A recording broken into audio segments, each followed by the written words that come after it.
അസ്സലാമു അലൈക്കും വറഹ്മത്തുള്ളാഹി വബറകാതുഹു.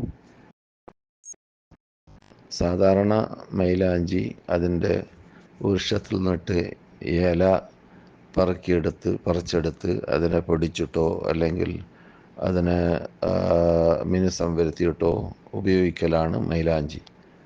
അതിനെക്കുറിച്ച് ഫുഖഹാക്കളും ഉലമാക്കളൊക്കെ അതിലൂടെ വെള്ളം ചേരുന്നതിന് തടസ്സമായി വരുന്നില്ല, മറിച്ച് തോലിൽ അതിൻ്റെ നിറം മാത്രമാണ് പതിയുന്നത്.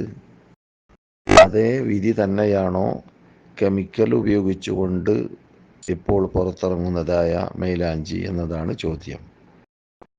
അല്ലാഹു അലം.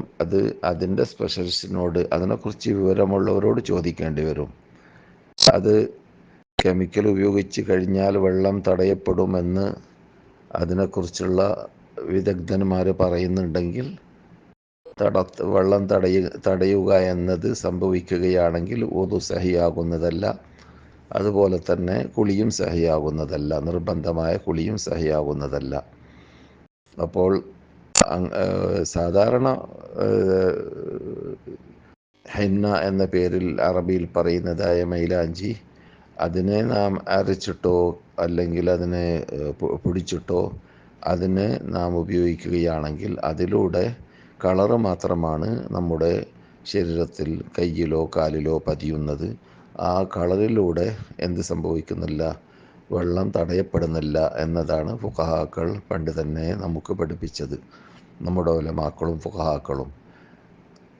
അതേ രൂപത്തിൽ തന്നെ വെള്ളം തോലിലേക്ക് ചേരുന്നതിനെ തടയുന്നില്ല കെമിക്കൽ മിക്സ് ചെയ്തുകൊണ്ടുള്ളതായ മൈലാഞ്ചി എങ്കിൽ വിരോധമില്ല.